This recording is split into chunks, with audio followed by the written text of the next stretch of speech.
Hi everyone, welcome to SGR Online Learning Center. In this video, I am going to explain about the basic concepts in hire purchase system.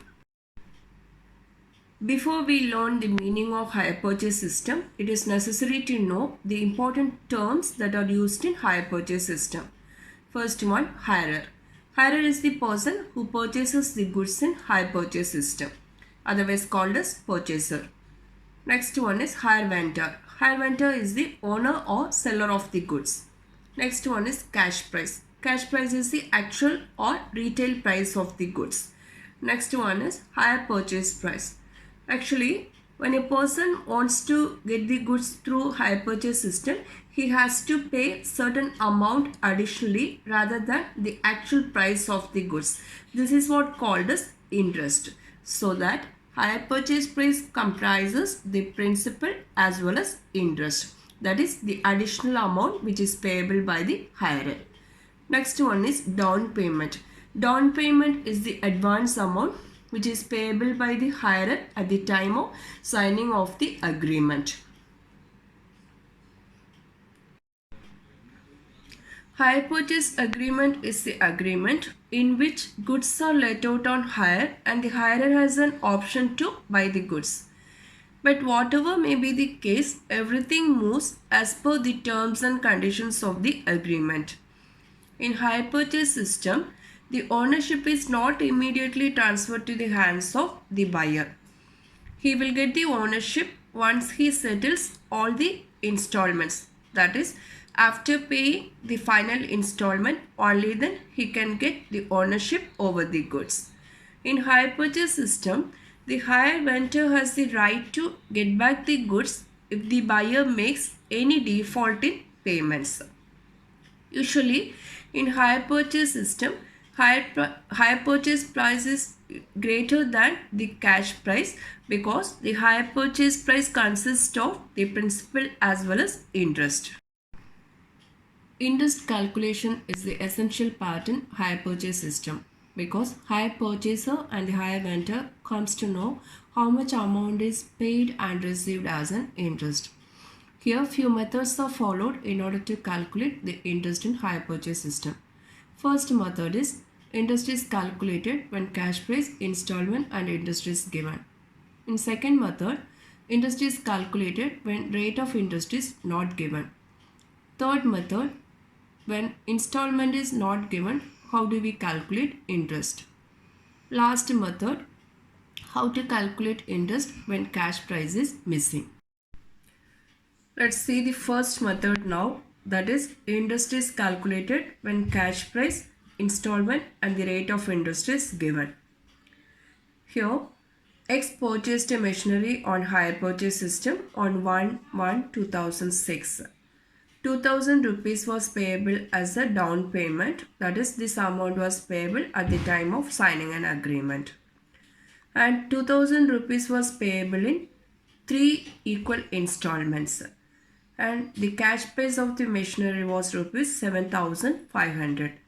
The rate of interest is 5%.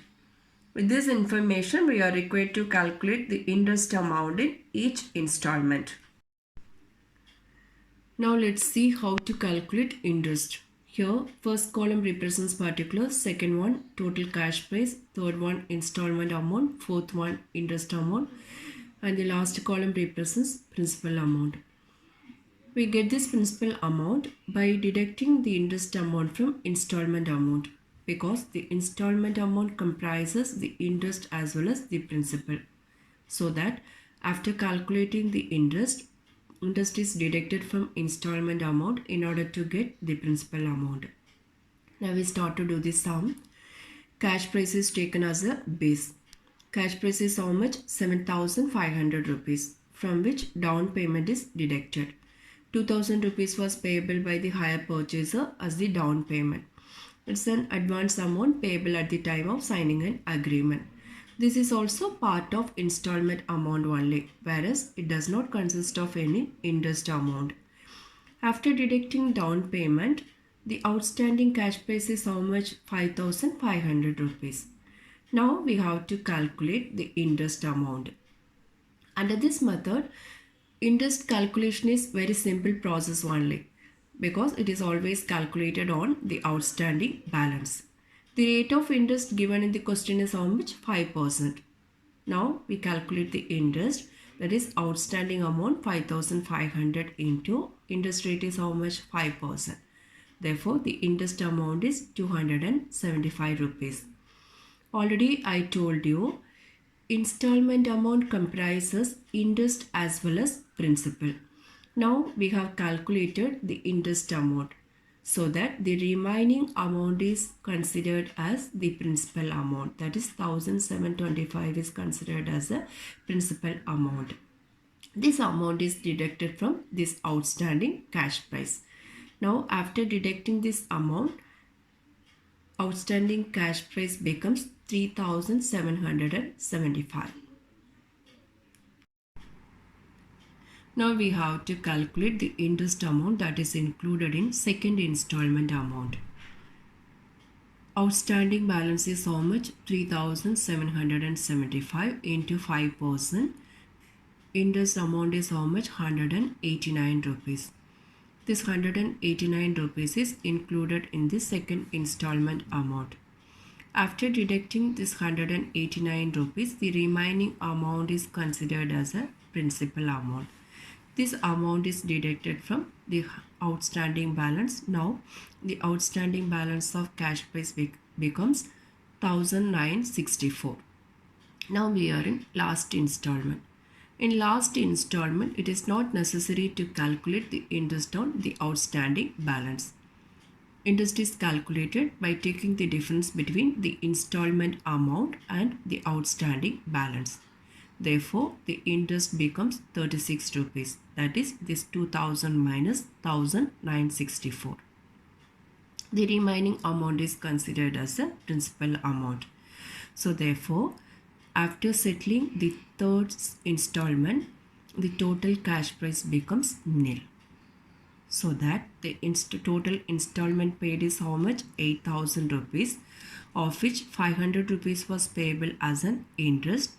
And total principal is how much? 7500 rupees. This is what the actual cash price. Thanks for watching. Let's see the second method in the next video.